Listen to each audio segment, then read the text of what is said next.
Subscribe now and press the bell icon. Never miss an update.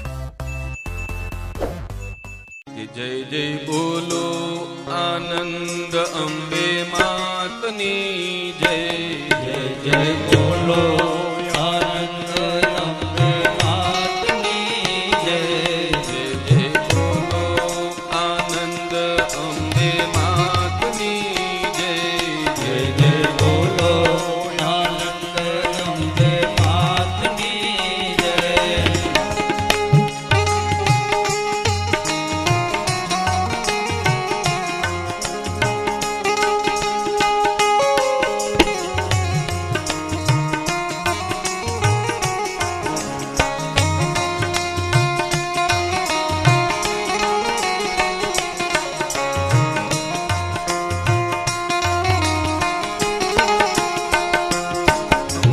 मातनी जय काली मातनी जय अम्बे मातनी जय काली मातनी जय अम्बे मातनी जय दुर्गा मातनी जय अम्बे मातनी जय दुर्गा मातनी जय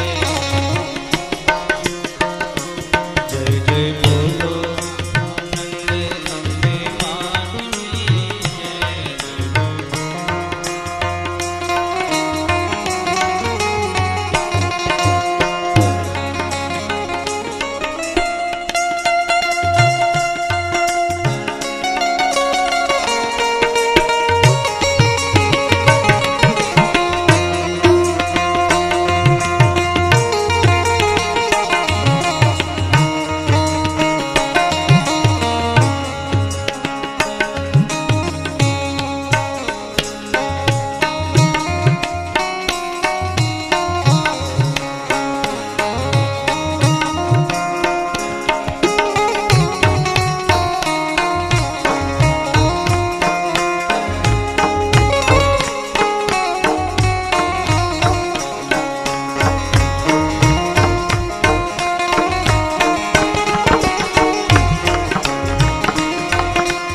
जय जय बोलो आनंद अम्बे मातनी जय जय जय बोलो आनंद अम्बे मातनी जय जय बोलो आनंद अम्बे मातनी जय जय जय बोलो आनंद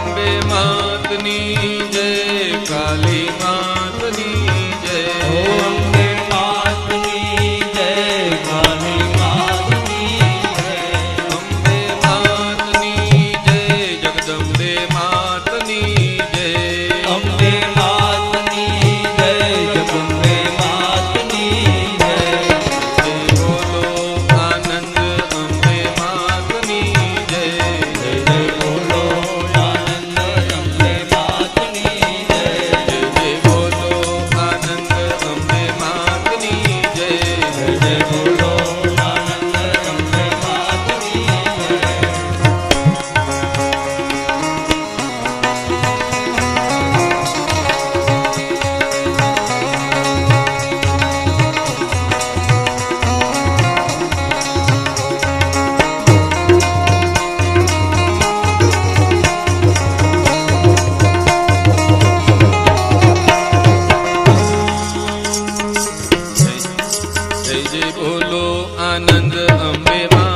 जय जय जय बोलो आनंद अम्बे मातनी जय जय जय बोलो आनंद अम्बे मातनी जय जय जय बोलो आनंद अम्बे मातनी जय जय जय बोलो आनंद अम्बे मातनी जय जय जय बोलो आनंद अम्बे मातनी जय जय जय बोलो અંબે માતની જય જય જય બોલો આનંદ અંબે મા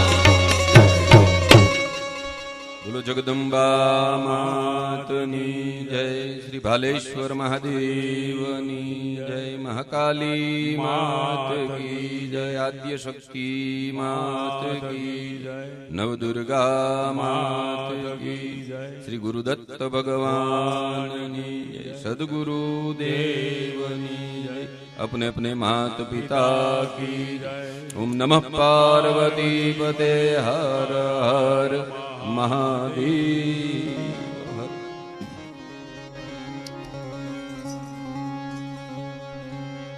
काले अपने समाधि वैश्य सुमेध मुनिनी कथा जोई સુરથ રાજાની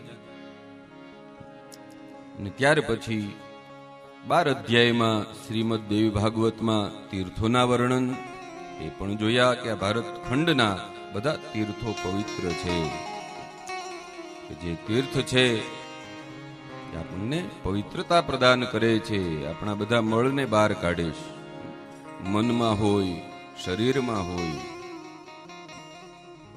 અને પવિત્ર બનાવે છે।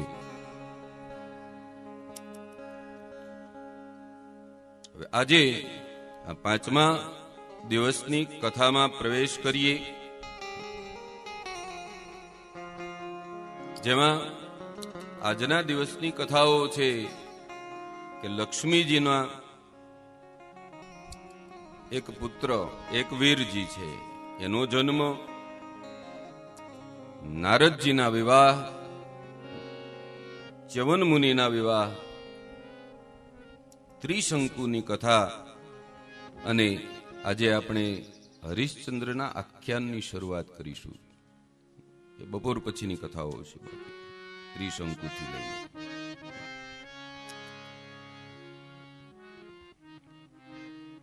વ્યાસજી કહે છે કે હે જન્મેજયજી,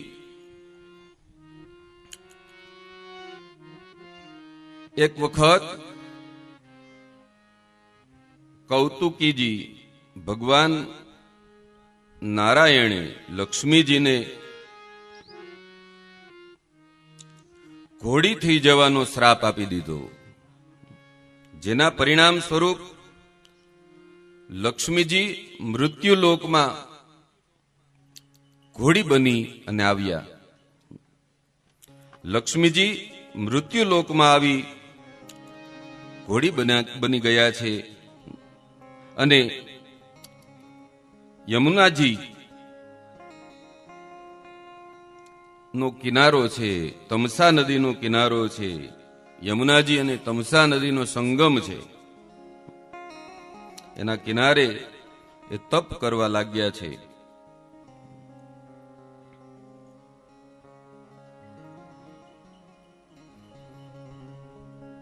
અને માં લક્ષ્મી જો ઘોડી બની અને આ નદી કિનારે તપ કરતા હોય તો ભગવાન નારાયણને તો આવવું જ પડે, એમાં ચાલે નહીં। તો ભગવાન નારાયણે પણ ઘોડાનું સ્વરૂપ ધારણ કર્યું અને ત્યાં આવે છે।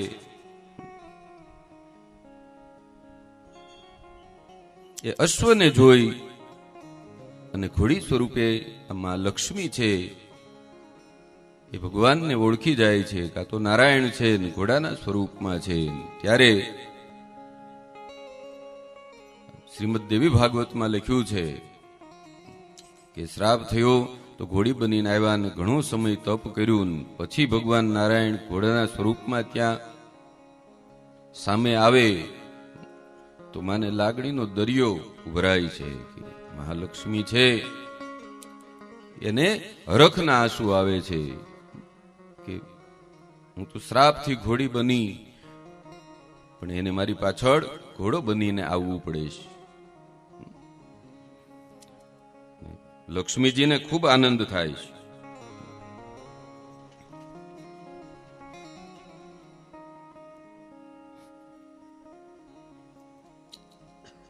ત્યાર પછી આ યમુનાજી અને તમસા નદીના કિનારે એ ત્યાં વિચરણ કરે છે, ઘણો સમય સુધી ત્યાં રહે છે.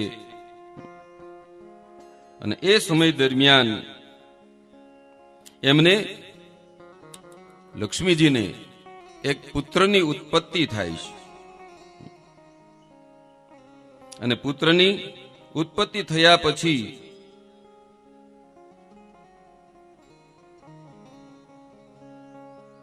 જેવો એ ઘોડી સ્વરૂપે જન્મ આપે છે, તુરંત લક્ષ્મીજી પોતાના મૂળ સ્વરૂપમાં આવી જાય છે. ભગવાન નારાયણ પણ પોતાના મૂળ સ્વરૂપમાં આવી જાય છે. અને લક્ષ્મીજી નારાયણની સાથે વૈકુંઠમાં જાય છે.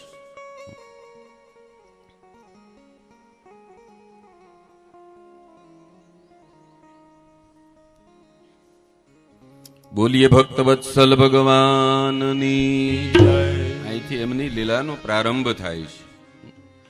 કેમ કે જન્મતા વેત બાળકને મૂકીને માને જાવું એ તો યોગ્ય નથી, છતાં પણ ગયા છે. એ શા માટે એ પણ આવશે. જો આગલા દિવસોની જે કથાઓ હતી ને, 1 થી 3 દિવસ, એ બધી કારણ કથાઓ હતી. કારણ કથાઓ હતી કે આ બધા અવતારો શા માટે ધારણ કરવા પડે છે. અમારે તમને કેવું પડે, કેમ કે શ્રીમદ ભાગવત છે ને એ આપણને સીધે સીધું સમજાય. જ્યારે આ શ્રીમદ દેવી ભાગવત છે ને વેદનો નિચોડ, સીધો વેદનો નિચોડ છે. 18 પુરાણોનો સાર છે. ને કારણ કથાઓ છે આ બધી. અને જો ધ્યાન રાખીને સમજીએ તો જ મગજમાં બેસશે, નકર વાર્તાઓ સમજાશે. કેમ કે જ્ઞાનનો દરિયો છે. અને હું મૂળ દેવી ભાગવતની આ કથા કરું છું, એની બહાર નથી નીકળવાનું, નકર તો હું સમજાવતો જાઉં ખૂબ સરસ રીતે, પણ તો કથા પૂરી ન થાય. તો જ્ઞાન ચક્ષુઓને ખુલ્લા રાખી અને આ કથા સાંભળશો તો સમજાશે કે આમાં શું છે. અને માતા લક્ષ્મીજીની વૈકુંઠમાં ગયાની વાત સાંભળી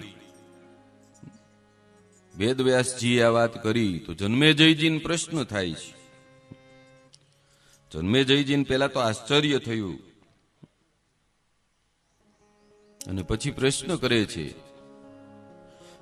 કે માતા લક્ષ્મીજી માતૃત્વની ભાવના છોડી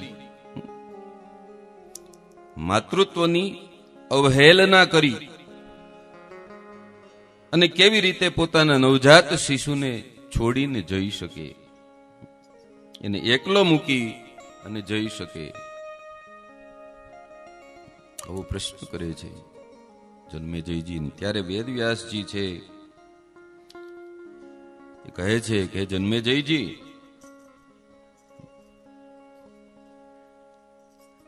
કે ભગવાન નારાયણે પહેલા જ એ બાળકની સુરક્ષાની વ્યવસ્થા કરી લીધી હતી. એના જતા જ વિદ્યાધર, એ ખૂબ વિદ્વાન છે, બ્રાહ્મણ વિદ્યાધર ચંપક,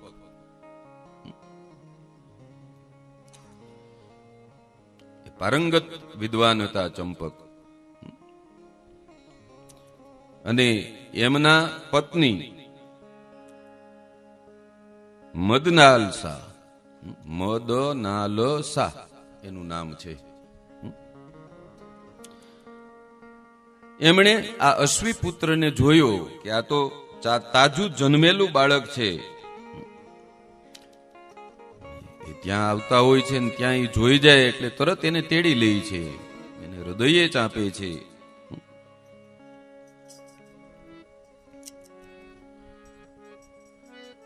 અને આ ચંપકને કહે છે કે આ બાળકને આપણે અપનાવી લઈએ, આપણો પુત્ર બનાવી લઈએ. અને ત્યારે એ વિદ્યાધર છે, એ ચંપક છે, એ કહે છે કે નહીં, જ્યાં સુધી આપણે ઇન્દ્રની આજ્ઞા ન લઈએ, ઇન્દ્રની અનુમતિ ન લઈએ, ત્યાં સુધી આ બાળકને આપણે અપનાવી ન શકીએ.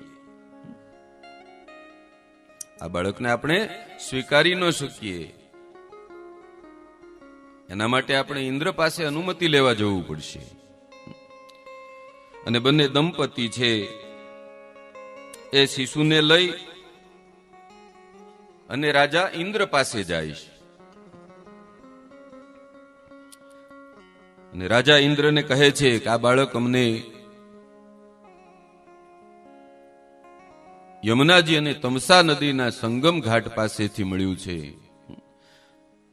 અને ઇન્દ્ર જેવા જોવે છે તો કહે છે કે આ કોઈ જેવું તેવું સામાન્ય બાળક નથી. આ તો ભગવાન નારાયણના પુત્ર છે, માં લક્ષ્મીના પુત્ર છે.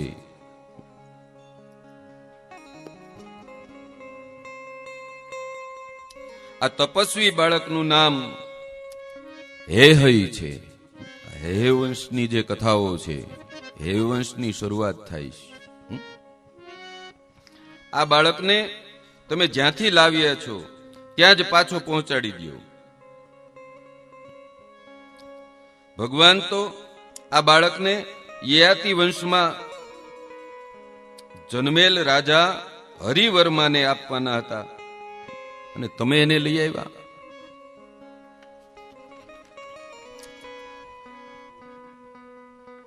અને એ સમયે સામે હરિવર્મા છે એ પુત્ર પ્રાપ્તિ માટે તપ કરે છે. એના તપનો સમય પણ ત્યારે પૂર્ણ થાય છે. અને આ બાજુ અહીંયા ઇન્દ્રની વાત માની અને વિદ્યાધર ચંપકે એ બાળકને પાછો ત્યાં લઈ આવે છે યમુનાજી અને તમસા નદીના સંગમ ઘાટ પાસે. અને ત્યાં એને પાછો રાખી દે છે. જે જગ્યાએથી લીધો તો એ જ જગ્યાએ પાછો એ બાળકને રાખે છે. અને થોડો સમય જતા ત્યાં હરિવર્મા છે એની તપસ્યા પૂર્ણ થતા અને ભગવાન નારાયણે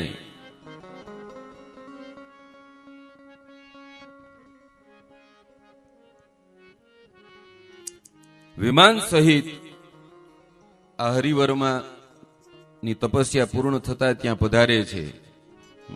નારાયણને જોઈ અને હરિવર્મા છે એ ભગવાનને દંડવત પ્રણામ કરે છે કે જહર્ષ રાજા હરિદર્શનેન વિમાન વરમારૂઢો જગામ નૃપતિમ પ્રતિ. કે ભગવાન વિમાન લઈ અને આ હરિવર્માના તપથી પ્રસન્ન થઈ અને ત્યાં પધારે છે. હરિવર્માએ ભગવાનનું યથાશક્તિ આગતા સ્વાગતા પૂજનાદિ અર્ચન કર્યું. અને ભગવાન નારાયણની ખૂબ સુંદર સ્તુતિ કરે છે કે દેવાધિદેવાખિલ લોકનાથ કૃપા નિધાને લોક ગુરુ રમેશ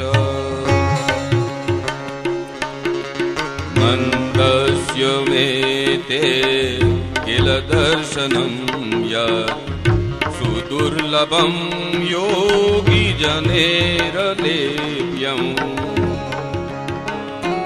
હે દેવેશ્વર, હે અનંત કોટી બ્રહ્માંડોના નાયક, હે કૃપા નિધાન, આપના દર્શન અત્યંત દુર્લભ છે. હે નારાયણ, એના માટે યોગીઓ પણ હજારો લાખો વર્ષો સુધી સાધનાઓ કરે છે, તો પણ બધાને આપના આ સ્વરૂપના દર્શન સુલભ નથી. આપના દર્શન તો પણ થતા નથી. આપે મુજ દાસ ઉપર એવી કૃપા કરી કે હું વર્ણવી નથી શકતો. હે પ્રભુ, કે આપના વખાણ નથી કરી શકતો. ये निःस्पृशास्ते विषयेश्वरोस्तां तेषां तदीयं खलु दर्शनं स्यात्।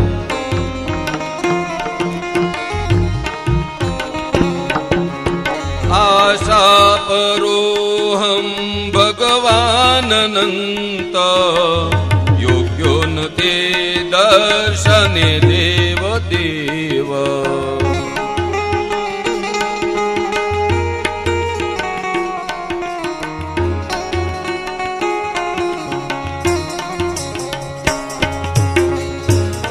हे प्रभु, जे लोको कामनाथी रहित एवं विषय मुक्त છે,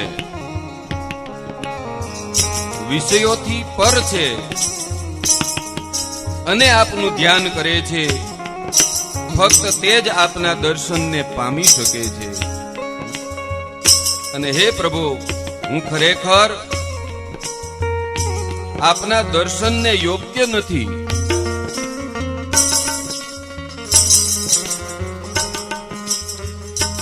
તો હે પ્રભુ, આપે મને દર્શન આપી અને મારી ઉપર ખૂબ મોટી કૃપા કરી છે। હે કરુણા નિધાન।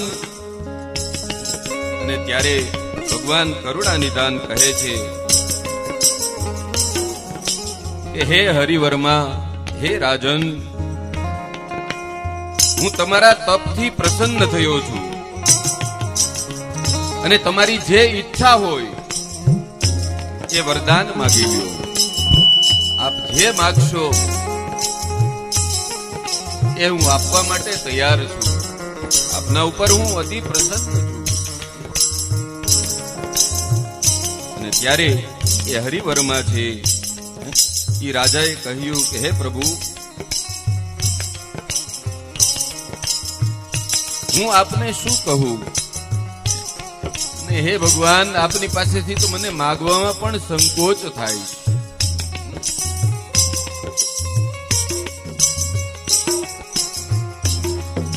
પણ મને મારી ઈચ્છા એવી છે હે પ્રભુ, મેં આપનું તપ એટલા માટે કર્યું છે, આપને પ્રસન્ન કર્યા છે કે મારે આપના જેવું સંતાન જોઈએ છે। એવો પુત્ર આપો મને। જો આ વાત કરીને મને યાદ આવી ગયું કે આજે આપણે ત્યાં ધારી પ્રેમપરાથી બગસરા રોડ ઉપર અલખધામ આશ્રમ છે, ત્યાંના મહંત શ્રી પધાર્યા છે। અલખધામ ઉપરથી યાદ આવી ગયું કે આવી રીતે જ અજમલ રાજા છે ને દ્વારકાધીશ પાસે આવે છે અને દ્વારકાધીશની પાસે માગે છે કે મારે આપના જેવું સંતાન જોઈએ છે। રામદેવ પીર છે એ દ્વારકાધીશનો અંશાવતાર છે। અને આગળ આ હરિવર્મા ભગવાનને સ્તુતિ કરતા કહે છે કે હે પ્રભુ, આપ અનુગ્રહ કરો, મને આપના જેવું સંતાન આપો।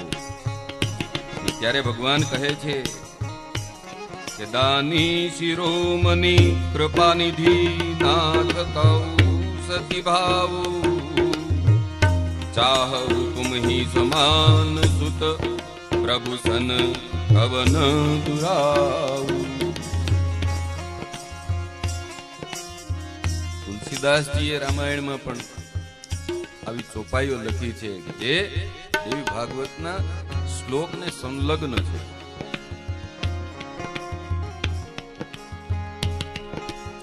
ભગવાન કહે છે કે રાજન, મારી જેવો તો હું છું અને હું આપને મારા સમાન શક્તિશાળી એક પુત્ર આપીશ।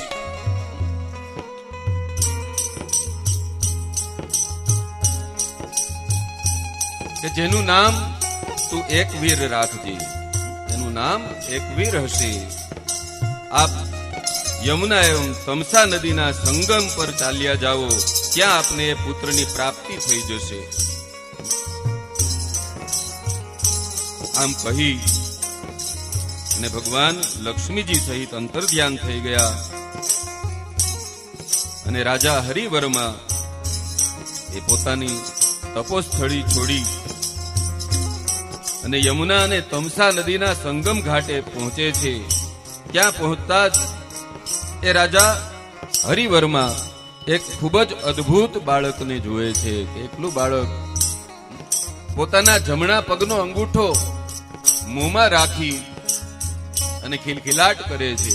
એ બાળકને જોયું હરિવર્મા તેડી લે છે એને તરત અને હૃદયે લગાડે છે. બાળકને જોઈ અને ખૂબ પ્રસન્ન થયા છે હરિવર્મા કે ભગવાને મને ખૂબ સુંદર બાળક એના જેવો જ બાળક પ્રદાન કર્યું છે. અને એનાથી હરિવર્મા છે એ ખૂબ રાજી થાય છે. અને બાળકનું નામ છે એકવીર. હરિવર્મા એ તમસા નદીના કિનારેથી પોતાના રાજ્યમાં આવે છે. એ બાળકને લઈને આવતા હોય એ સમયે નગરવાસીઓ હરિવર્મા સહિત એ બાળકને પુષ્પથી વધાવે છે અને નગરીમાં ખૂબ મોટો ઉત્સવ કરે છે. અને બધા ખૂબ આનંદ કિલોલ કરે છે કે હરિવર્મા પુત્ર સહિત પાછા તપમાંથી આપણી નગરીમાં પધાર્યા. અને એ શિશુનું બધા સ્વાગત કરે છે કે અનુપમ બાલક દેખ નહીં જાઈ, રૂપ રસી ગુણ કહી ન સિરાઈ. તુલસીદાસજી કહે છે રામાયણમાં ભગવાનના જે વર્ણન કરે છે એ પ્રમાણે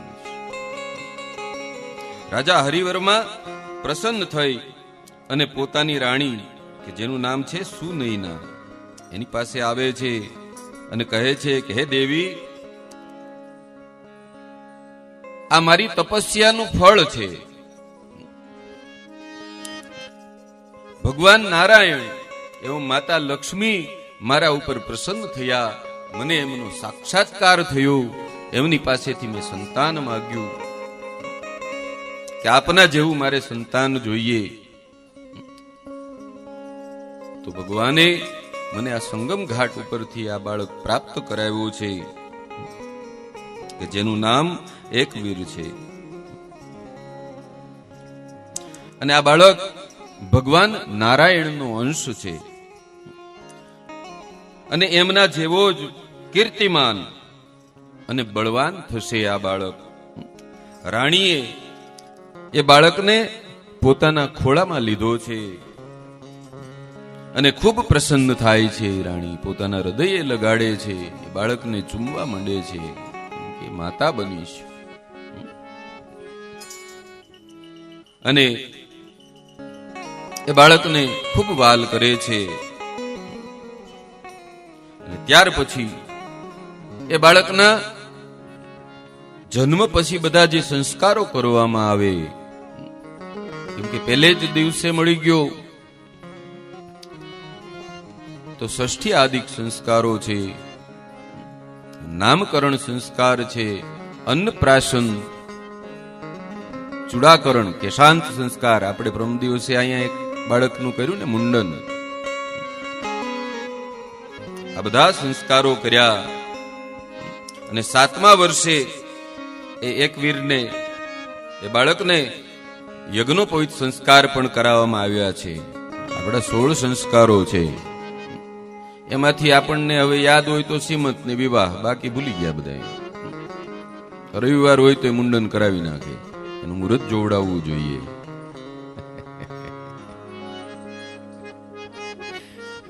ક્યારેક બહાર ભૂલમાં નીકળે જાય, સમજ્યા? નથી રહેવાતું, શું કરવું?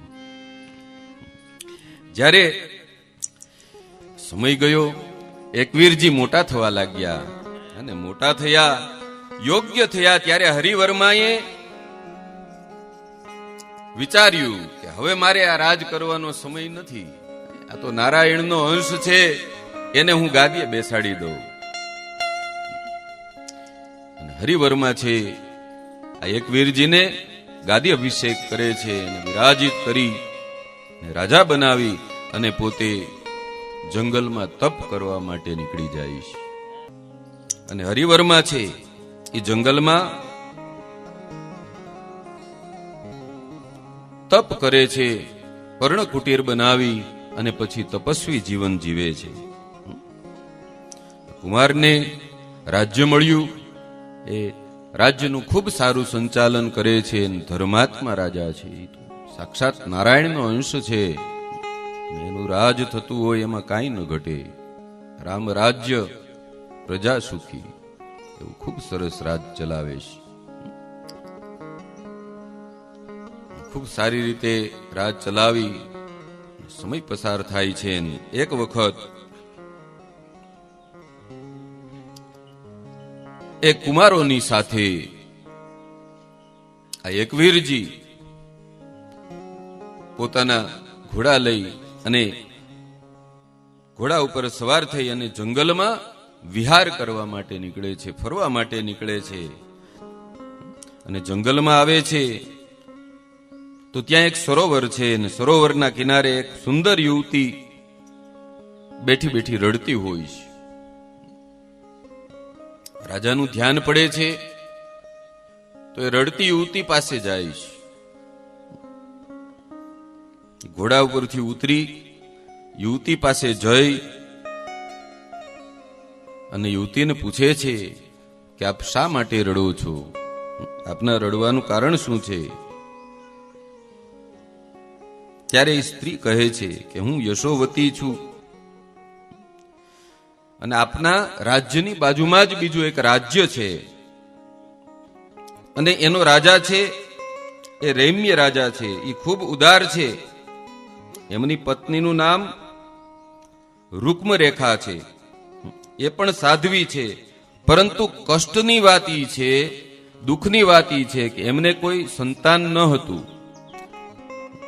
યજ્ઞથી એમને એક કન્યાની પ્રાપ્તિ થઈ, અને તે કન્યા બધા લક્ષણોથી સંપન્ન, ગુણવાન, ખૂબ પવિત્ર, વિદુષી, અને એનું નામ છે એકાવલી. ધીમે ધીમે એ કન્યા મોટી થતી ગઈ, અને હું રાજા રામના મંત્રીની કન્યા છું. અમે બંને એક જ ઉંમરની છીએ, અને અમે બંને સખી પણ છીએ. એક દિવસ અમે બંને કમળના જંગલમાં વિચરણ કરી રહ્યા હતા. એ સમયે અચાનક એકાએક એક દૈત્ય પોતાના સહાયકો સાથે ત્યાં આવે છે, અને અમને જોઈ અને અમારું એને અપહરણ કરી લીધું છે. એ દૈત્યનું નામ છે કાલકેતુ. તે દૈત્ય રાજકુમારી સાથે વિવાહ કરવા માંગે છે. અમારું અપહરણ તો કરી લીધું, પણ એને રાજકુમારી સાથે વિવાહ કરવા છે, અને તે રાજકુમારી ઉપર આસક્ત છે. અને એકાવલી વિવાહ કરવા માટે તૈયાર નથી, ના પાડે છે, મારે તારી સાથે વિવાહ નથી કરવા, હે દૈત્ય. અને ત્યારે કાલકેતુએ મને કહ્યું કે જો હું રાજકુમારીને એની સાથે વિવાહ સંસ્કાર કરવા માટે મનાવી લઉં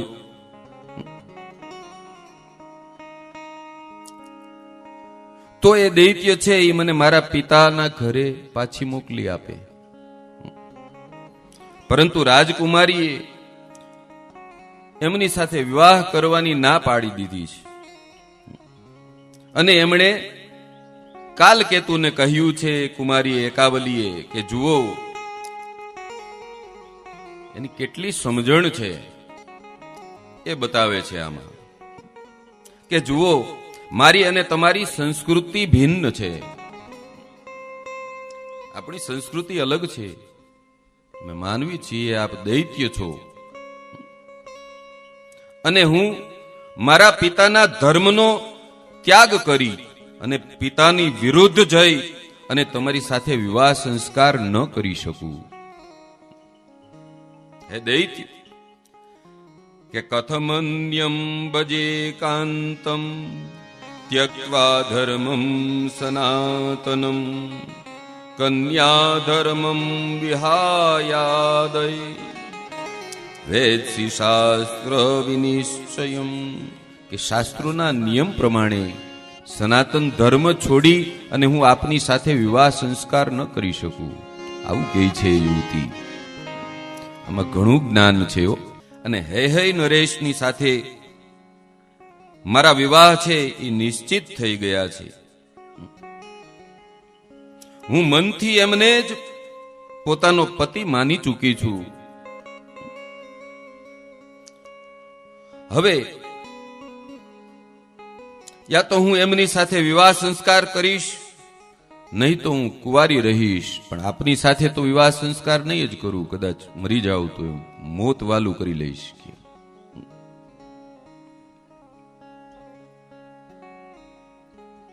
અને રાજકુમારીએ જ્યારે પોતાનો મત રજૂ કર્યો, આવી રીતે કીધું, તો કાલકેતુએ અમને બંનેને કેદખાનામાં પૂરી દીધા. અમારા પાસે બહાર જવાનો કોઈ ઉપાય ન હતો. રાજકુમાર એકવીરને આશ્ચર્ય થયું ને એમણે પૂછ્યું, તો તું અહીંયા કેવી રીતે આવી? અહીંયા સુધી પહોંચી, બહાર નીકળી તો આ કેદમાંથી કેવી રીતે નીકળી શકી? હવે રહસ્યની વાત આવે છે. અને યશોમતી કહે છે કે હે રાજન, હું બાળપણથી જ માં ભગવતીના બીજ મંત્રના જાપ કરું છું, માં ભગવતીના અનુષ્ઠાન કરું છું. ખૂબ નાની ઉંમરમાંથી ભગવતીની પૂજા કરું છું, જગદંબાની પૂજા કરું છું અને એની ઉપાસક છું. અને અમને આ કેદમાં રાખ્યા ને તોય મારા નિરંતર એ જપ ચાલુ હતા. અને એના પ્રભાવથી માં જગદંબા મારા ઉપર પ્રસન્ન થઈ મને સ્વપ્નમાં આવી અને નિર્દેશ કર્યો કે તું ગંગાજીના કિનારા ઉપર જા અને ત્યાં હૈહય વંશી રાજા એકવીર આવશે અને તે રાજકુમારીને મુક્ત કરાવી અને એમની સાથે વિવાહ સંસ્કાર કરશે. આ છે ને એ શક્તિ છે, માં જગદંબા છે, પરાંબા છે. મેં મારું સ્વપ્ન છે એ રાજકુમારીને કહ્યું અને એમની આજ્ઞાથી હું ત્યાંથી તરત જ ચાલી નીકળી. અને માં ભગવતીની કૃપા એવી થઈ કે મને કોઈએ જોઈ નહીં. માએ મને અદૃશ્ય ત્યાં એ વિસ્તારમાં કરી દીધી, કોઈ મને ભાળી ન શકે. બોલો જગદંબા માત કી.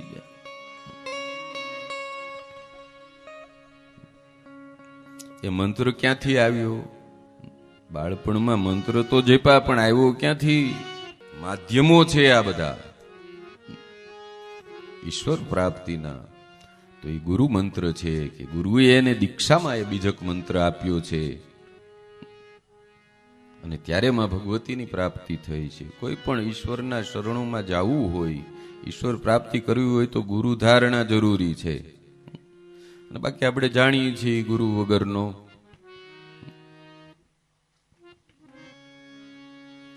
તો આ ગુરુ કૃપા છે કે જે મંત્રથી શક્તિ મળે છે અને એનાથી જગદંબાની પ્રાપ્તિ થાય છે. અને તે કામ તો એને જ કરવાનું છે, સમજાય ને? એ મૂળ કારણ છે. અને આ રીતે હું આપની પાસે અહીંયા પહોંચી છું. પણ હે રાજકુમાર, આપનો તો પરિચય આપો. ત્યાં સુધી તો એને પરિચય નથી પૂછ્યો, પોતાની આખી આપવીતી એને કહી સંભળાવી.